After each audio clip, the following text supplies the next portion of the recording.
The sun comes up, the light turns on, and the natural world erupts into a new day. Animals wake in burrows, colonies and branches to sing the sun's praises and launch into their daily chores. Off Africa, on the island of Madagascar, lemurs and chameleons, large and minute, face extreme commutes, head off neighborhood disputes, and survive frightening pursuits in the hours from dawn to dusk. In the early hours of a November morning, a lemur stirs. She's waking up, but not from a good night's sleep. In fact, she's nocturnal. This tiny primate is rousing from 6 months of hibernation. Not that winter in tropical Madagascar is particularly cold, but almost no rain falls here in the Rainforest for half the year.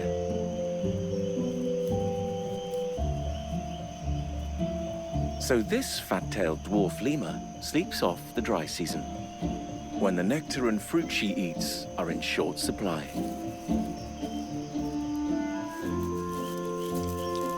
She's the world's only hibernating primate.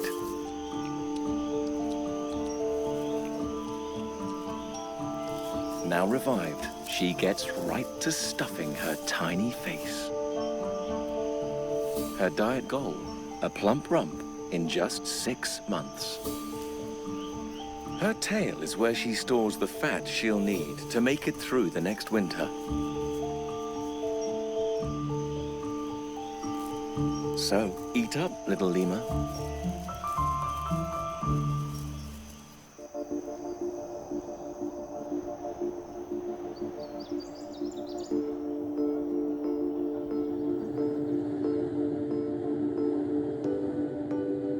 Sunrise reveals lemurs everywhere. They only live on Madagascar, and they make the most of every conceivable niche.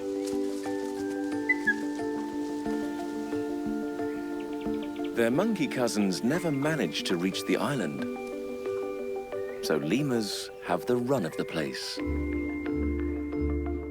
400 kilometers of open sea separate their home from mainland Africa. A mountain range splits it in two. To the east lie lush rainforests. To the west, an arid rain shadow. Lemurs live on both sides of the divide. Some even live on top of it.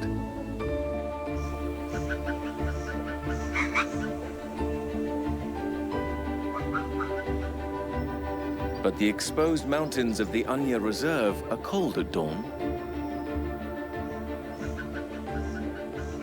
The ring-tailed lemur family that lives up here sunbathe before they do anything else. Even with their thick mountain-adapted fur, they need the sun's warmth to get going. Just like their cold-blooded neighbors.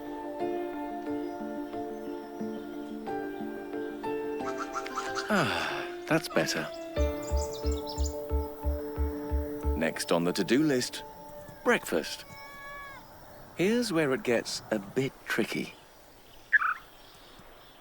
There are only a few scrappy leaves to eat up here, and ringtails rather enjoy insects and fruit.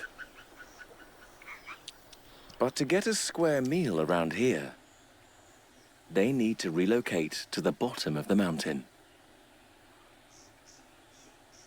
It's one heck of a daily commute.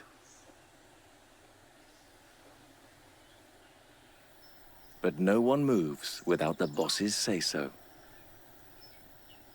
In ringtail society, all females outrank the males. But there is one ringtail to rule them all. She's the alpha, the undisputed leader of this family. And she would like a morning drink before they go. Pools of rainwater collect on the impervious granite dome. She has no qualms about making her hungry family wait. In these mountains, what makes a good breakfast is a matter of perspective. While these baby lemurs are eager to try some fruit,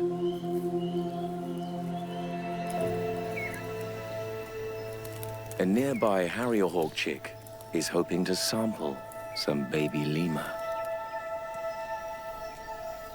The alpha leads her troop down the hill.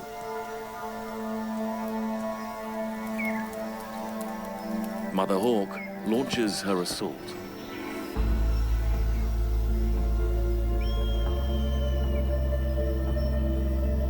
They can't both be lucky.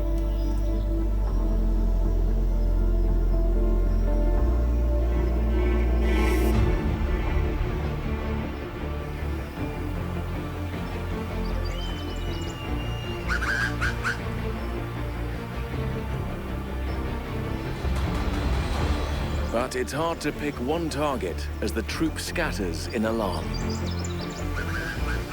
And the lemur mothers use the confusion to bring their vulnerable infants to the safety of the trees.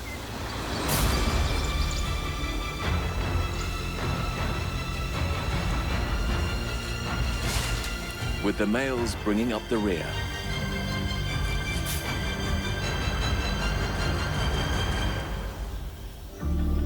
Mother Hawk goes home with empty talons. Just a few more rock steps to negotiate, and the lemurs will be sitting pretty in a forest of fruit. Most of this family are expert rock climbers.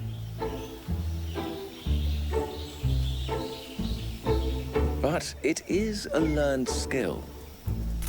Slow learners don't last long around here. It's barely 9 a.m., but these mountain lemurs have had a full day already, as the alpha leads them to a fig in full fruit.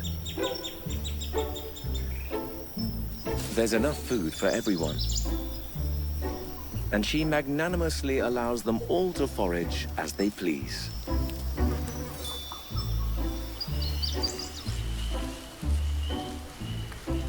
A proper breakfast, at last.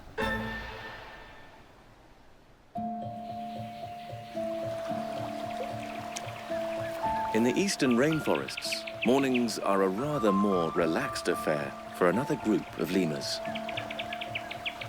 At 9 a.m., this family is only just thinking of making a move. They're indris, the biggest and most human-like lemur. With their expressive faces and almost no tail.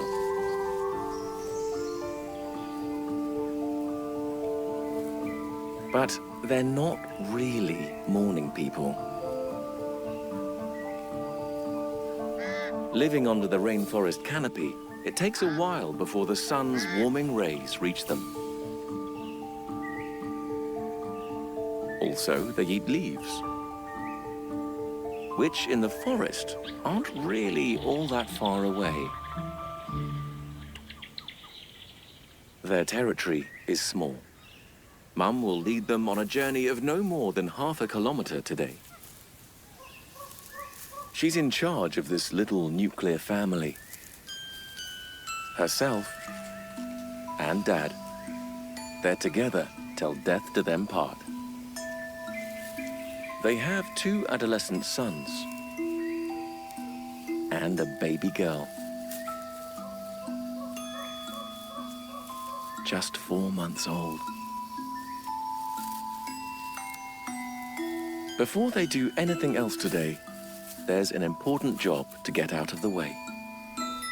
They must check in with the neighbors.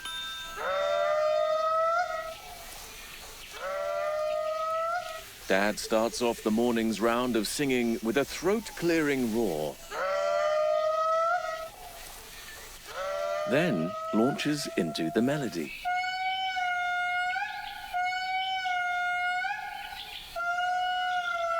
Indris are great singers.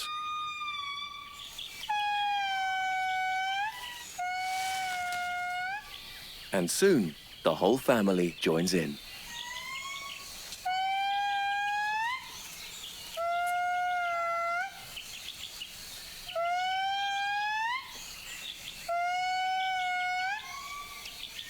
Except the baby, but she's watching and learning.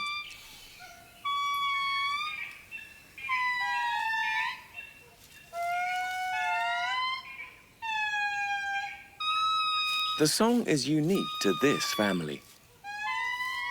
Soon enough, the neighbors respond.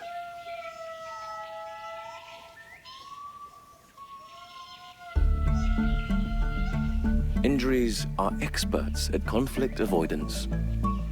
As long as each family knows where their neighbors are, they can steer clear of each other. Now, about those leaves. Well, what do you know? There's some right here.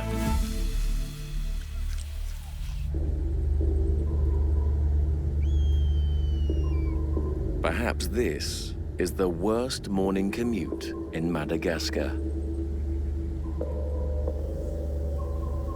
The Ankarana Plateau at the northern tip is an ancient reef thrust up out of the ocean. Millennia of rain have carved its limestone into a sea of serrated ridges called Singi. No one in their right mind crosses the Singi. But then again,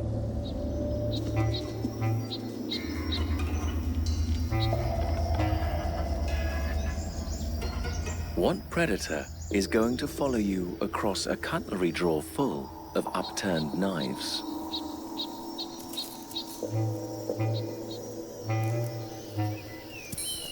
That's what this crowned lemur is thinking. Sure, there are a few drawbacks. Notably that getting food and water means crossing those serrated ridges herself. On the plus side, there are no other lemurs here. Crowned lemurs are the only ones that pull this off.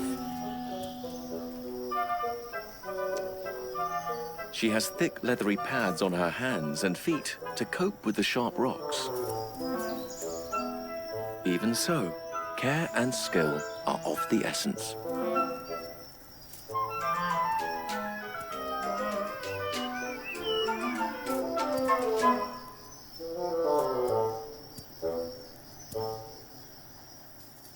It's even harder with a baby dangling from your belly.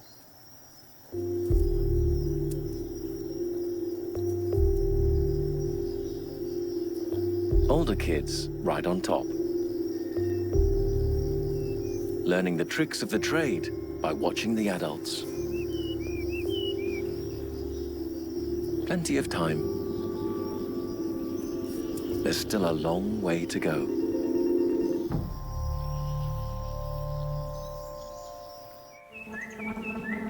Parsons' chameleon, on the other hand, has no commute to speak of. He pretty much works from home.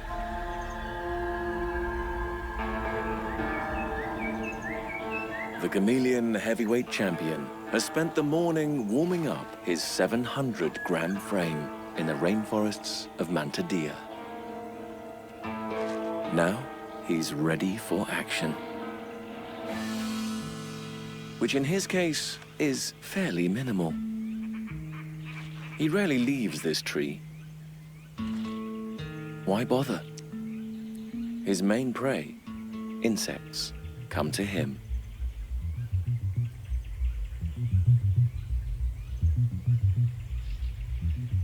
The trick is to get close enough on narrow branches. He needs to get within a couple of body lengths. His fused toes form clawed mittens.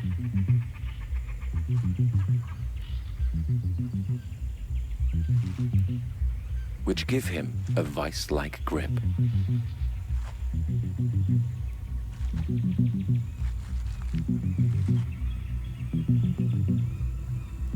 The other important trick is not to be seen himself. He's not only a predator, but also potential prey for snakes or large birds.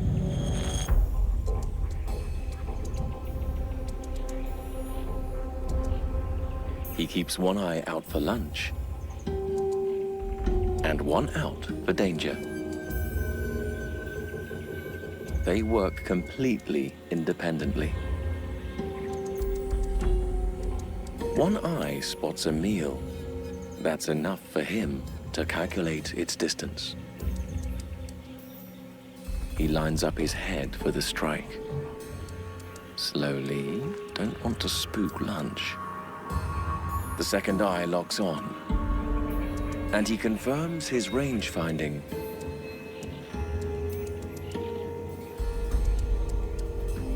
His calculations are spot on. He shoots his long tongue out the right distance every time.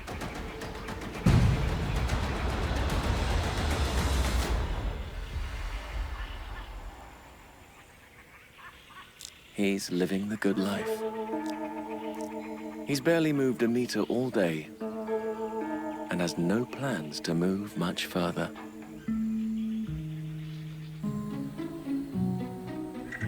By mid-morning, the Anya ringtails have moved on to a favorite source of fresh fruit at the base of their mountain hideout.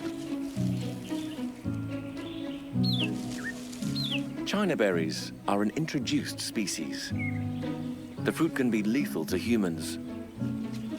But these highly adaptable lemurs have taken to it with gusto. And apparently, no ill effects.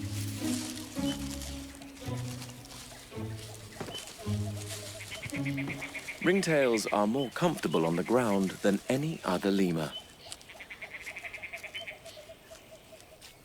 Which is where they find a windfall of sugary, overripe fruit.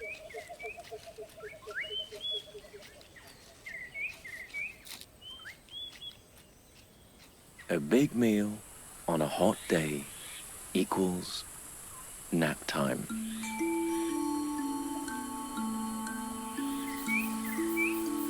Closing in on midday, it's too hot to do anything else. For the grown-ups. The kids, however, are like kids the world over. They find it hard to sit still for long. No matter how much their tired mothers might like them to.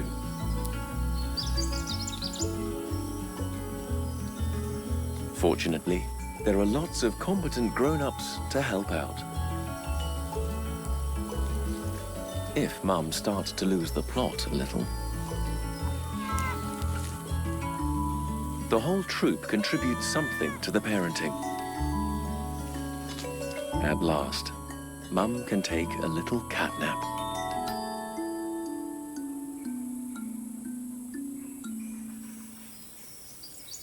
The older kids won't breed for another couple of years. This is their time for figuring out the social niceties through play.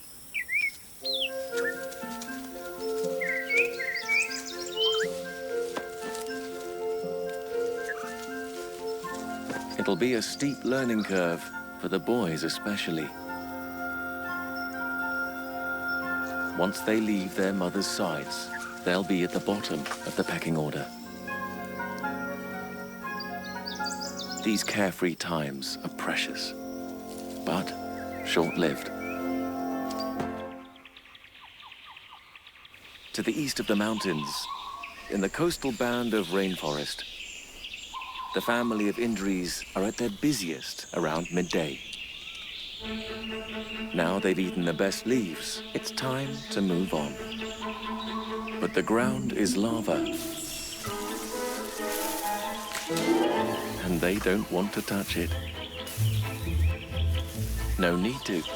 Indris can really move when they want to. They can leap 10-meter gaps in the canopy in a single bound. Today, the female wants to check out the trees at the other end of their territory, which they can cross in just a few minutes.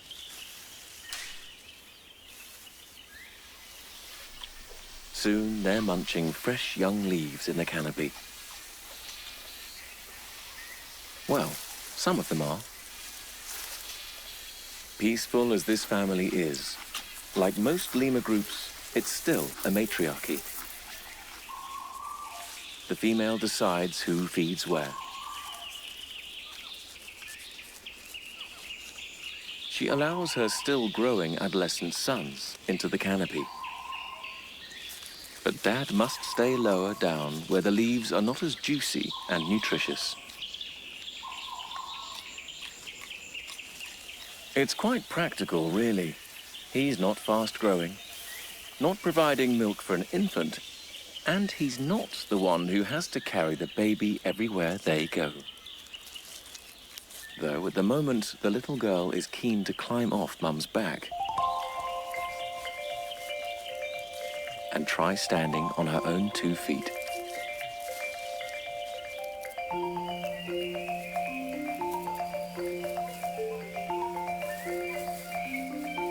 As well as holding on with her own 2 hands.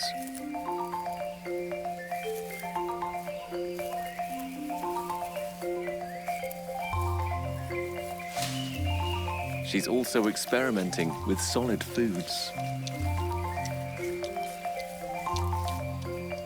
Not bad, but she'll keep nursing for another half year while she memorizes nearly 80 kinds of edible plant.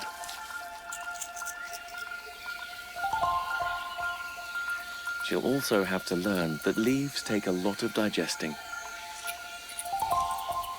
and that a midday nap is good for that.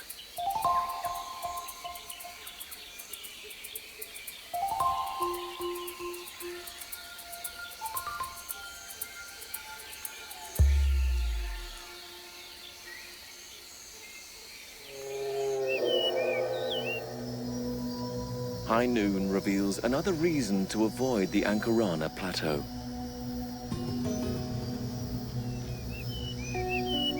The sun beats down on the parched limestone.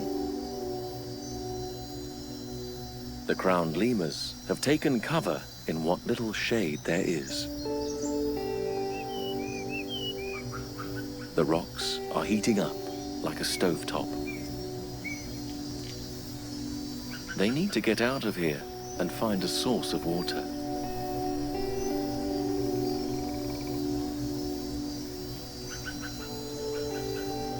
A dash across one last knife edge of limestone.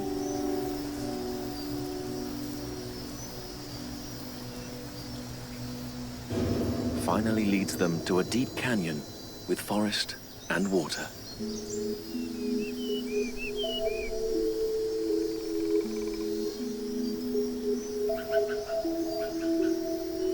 Refuge from the relentless sun, at last.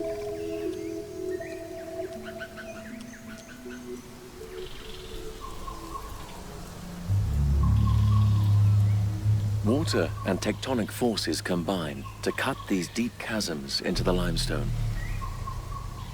And hidden onto the rock, massive cave systems. Sculpted by subterranean rivers. Dawn and dusk lose their meaning underground. But roosting bats know what time it is. It's time to stay safe and cool indoors. Generations have worn hollows in the ceiling and dumped piles of guano on the floor, attracting small critters that love to eat it, and those who love to eat them.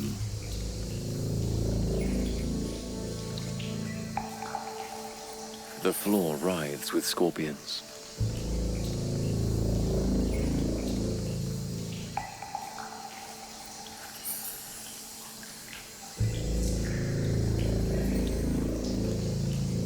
And worse.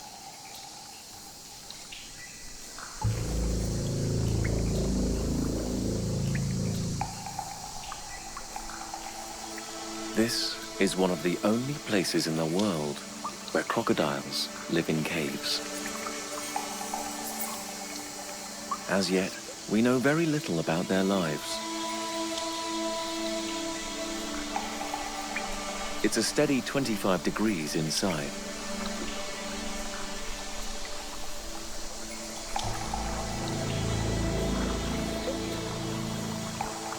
The reptiles seem to prefer that to the brutal heat beyond the cave. But unless every drop of water outside dries up, the crowned lemurs aren't fool enough to take up spelunking, no matter how hot it gets.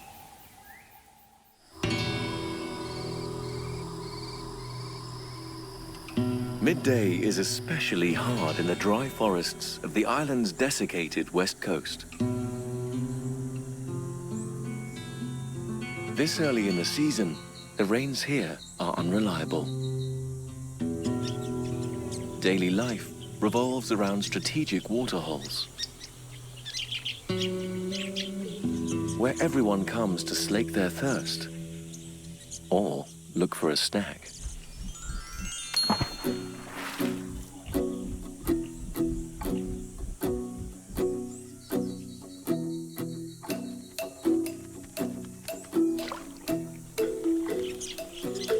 Grey-headed lovebirds sip from the water's edge, counting on those at the back of the queue to keep an eye out for danger.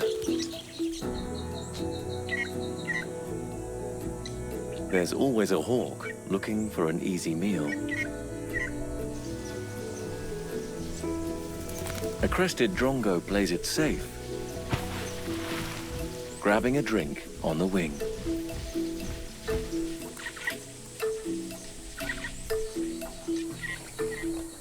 The local brown lemurs are as wary as they are thirsty.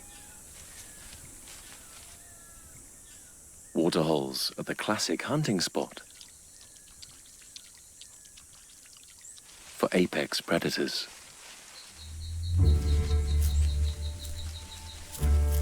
Madagascar's top cat isn't a cat, nor is he an overgrown mongoose, though they share a common ancestor. But that was 20 million years ago. He's a Fossa, unique to this island, and free from any competitors.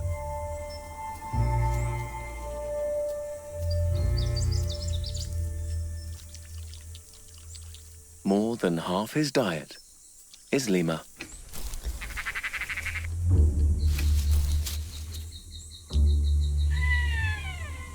But he won't catch them while they're on high alert.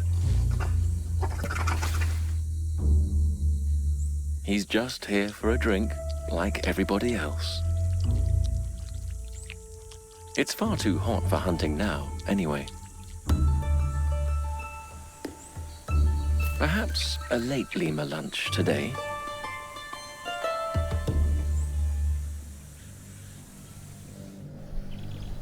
Further south, the rain shadow is at its most severe. This landscape goes by the uninviting name of Spiny Forest. The octopus trees have made new leaves, which they guard with vicious spines. This is what passes for a time of plenty around here. It's enough to make some feel frisky. The spider tortoise has been searching for a mate. But by midday, he's racing his own body clock. The sand is too hot, even for cold-blooded reptiles.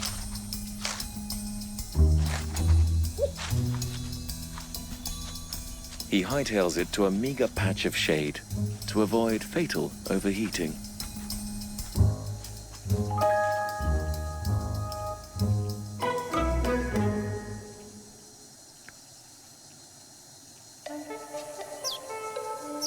A pair of Sakalava weaver birds at least have a little breeze up in the trees.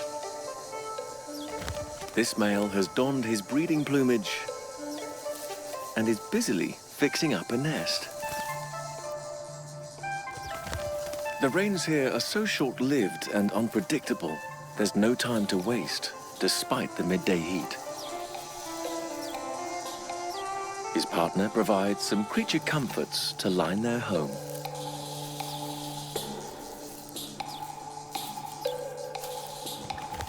Most of the colony's nests are still empty, however.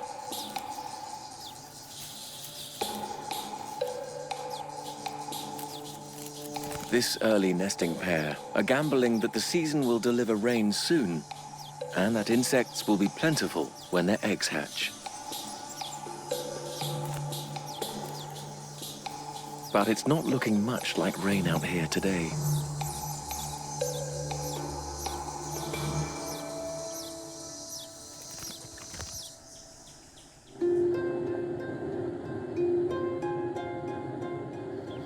Things are different on the other side of the mountain. A revitalizing afternoon shower is on its way.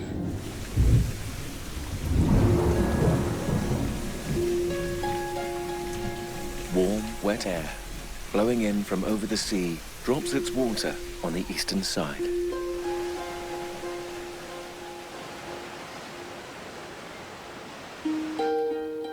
It only lasts a little while.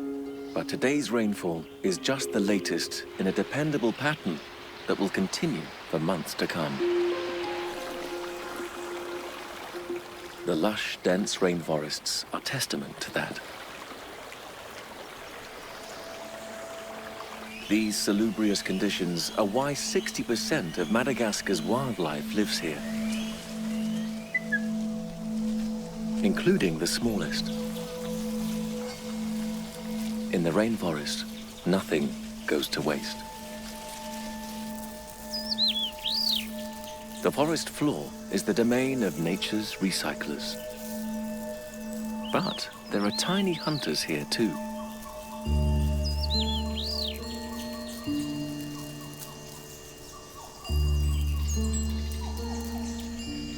Fully functional mini chameleons.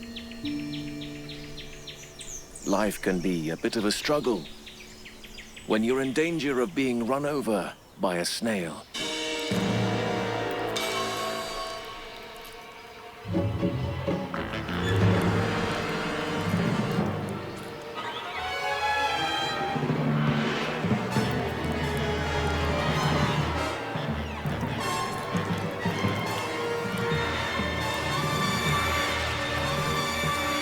That was almost a close call.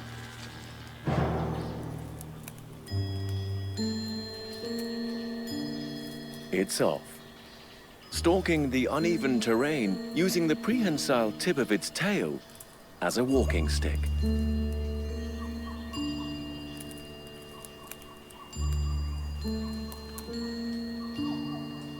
Food is plentiful down here.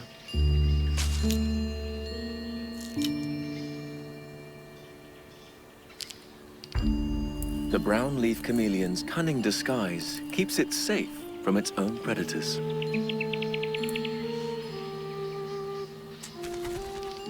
As long as it stays in the leaf litter.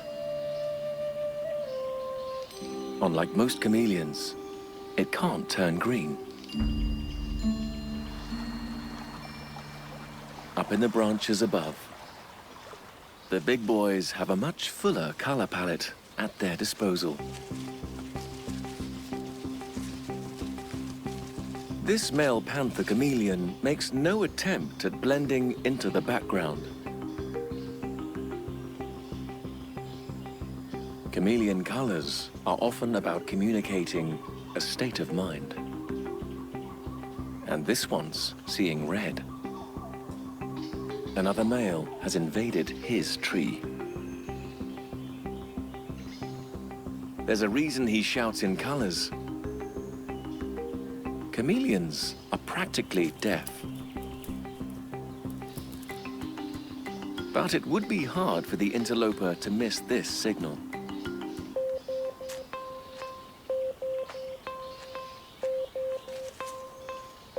He reads it loud and clear. Going dark is chameleon speak for I surrender. For good measure, he cowers submissively.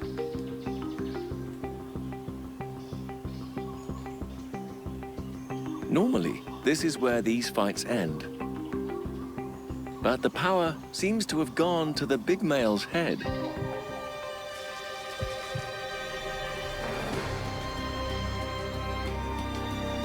Striking the colors is not enough for him. He wants to see the loser run. Run being a relative term. As the midday heat starts to taper off, many lemurs resume their foraging.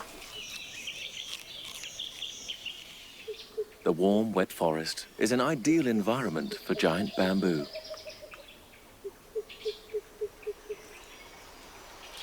And because this is Madagascar, there's a lemur here exploiting it. Bamboo lemurs spend most of the day eating. Bamboo is not very nutritious, and it's pretty much the only thing they eat.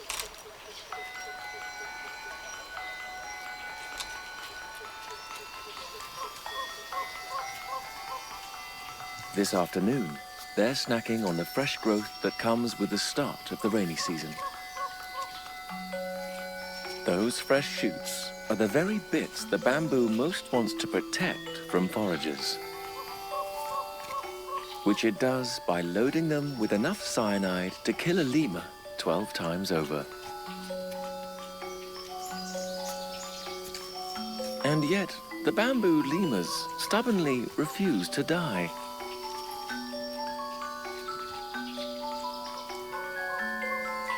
They'll just pee the cyanide out later.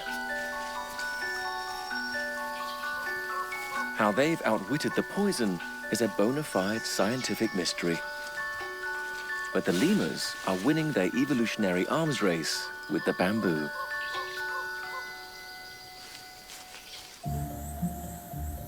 Back on the drier western side, the Fossa feels much revived after his 3-hour siesta. He has no real circadian rhythm. He's simply active when he feels like it, day or night. But the brown lemurs he was contemplating for lunch are long gone. No problem. In Madagascar, lemurs are like buses. Another one will be along soon.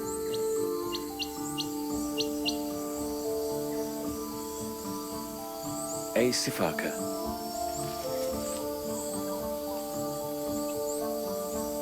The Fossa is the only predator big enough to bring one down. Not that they're easy prey. The sifaka is agile and fast in the trees.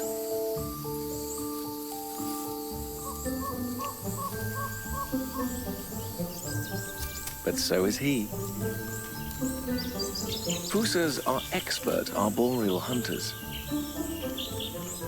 Like the sifaka, he sports a tail nearly as long as his body for balance.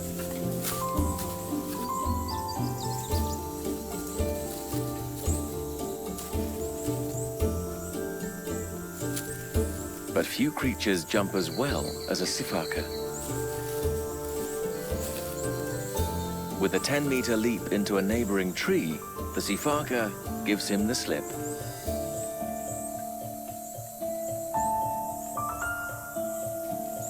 Just have to wait for the next one. Might as well rest up.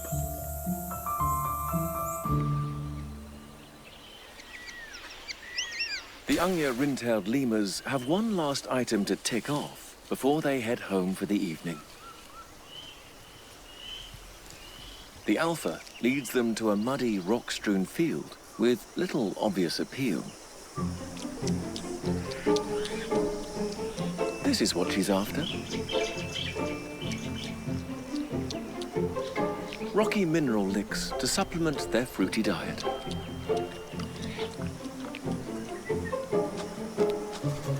With a healthy side of mud.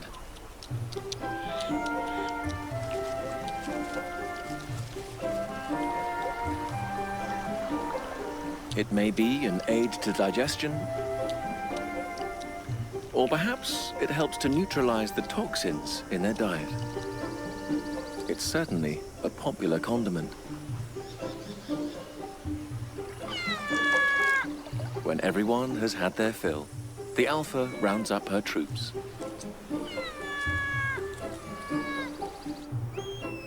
It's time to start their long commute back up the mountain.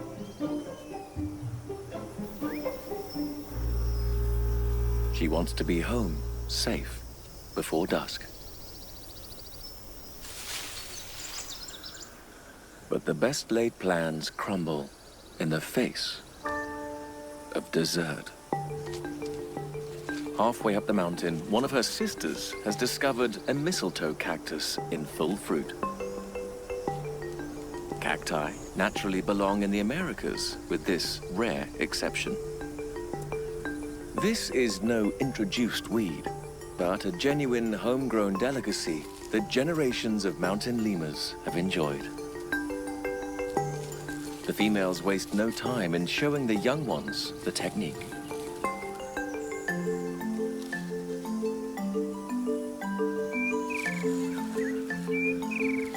It's more abseiling than rock climbing.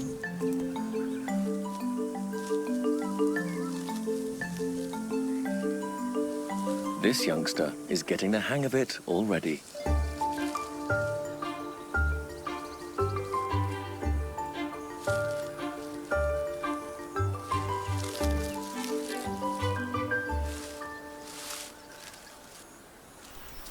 That hit the spot.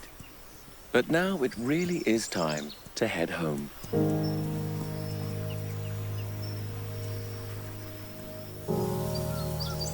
As the sun starts to sink lower in the sky, the temperature on the mountain quickly starts to drop.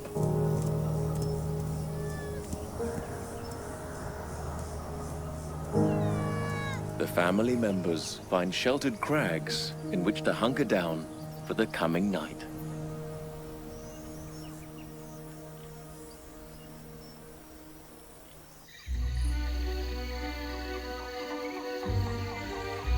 Down below in the East Coast rainforests, one animal has been doing nothing but hunkering down. They're elusive recluses. Animals so cryptic, you could look right at one and never know it.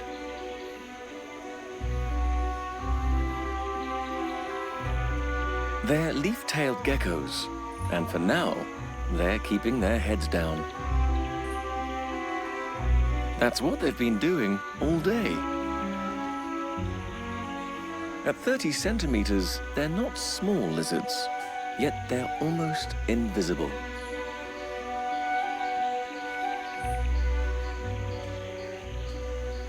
They've matched their colors to the trees they rest on. Ragged, frilly skin further breaks up their outline. While they wait for dusk to go hunting. But this Phandrophila snake is on the prowl right now. And he's not just a visual hunter.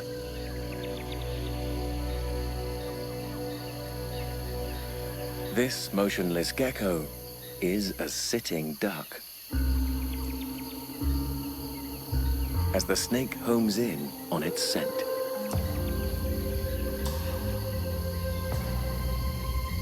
The gecko, though, has options.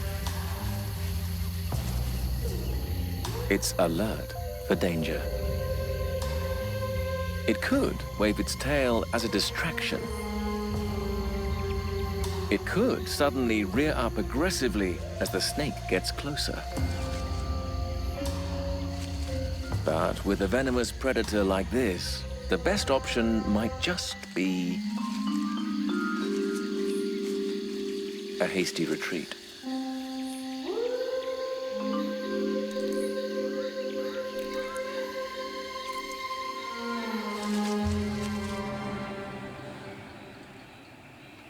As the sun finally sets,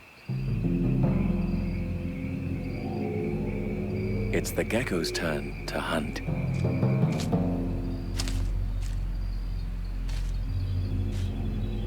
Pupils fully dilated, its massive eyes see all in the darkened jungle.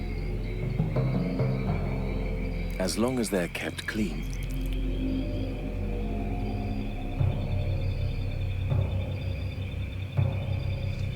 A caterpillar.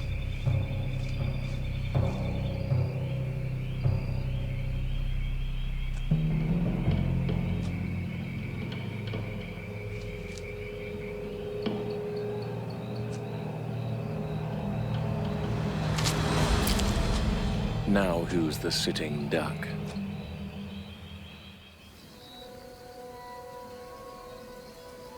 There's an even weirder presence haunting the rainforest at dusk.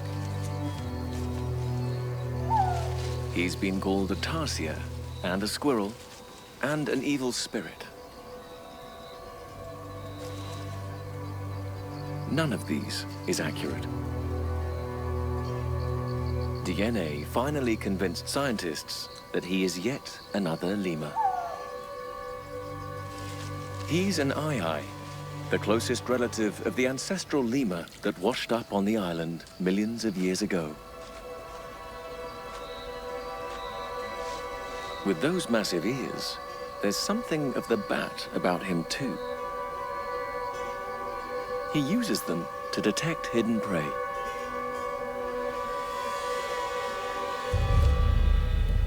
He does it by drumming. Tap, tap, tapping a branch. And listening to the sound it makes. Sounds hollow. That means there's something in there.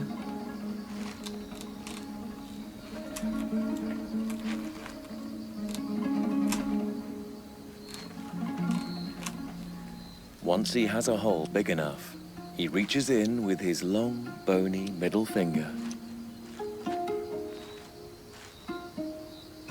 and extracts his prize.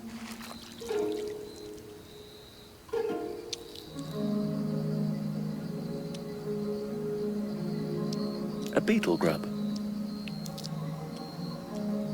He'll travel 4 kilometers through the forest tonight, drumming up meals until first light, when he'll hand the island back over to his day shift cousins. Despite the hawks and the Fossas, Madagascar's motley crew of leading lemurs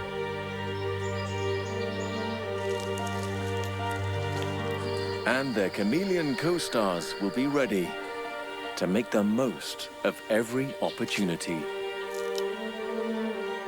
Every hour of the day, between dawn and dusk.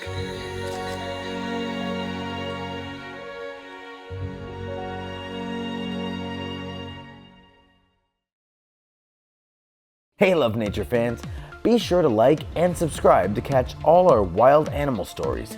Get closer to nature right here on YouTube.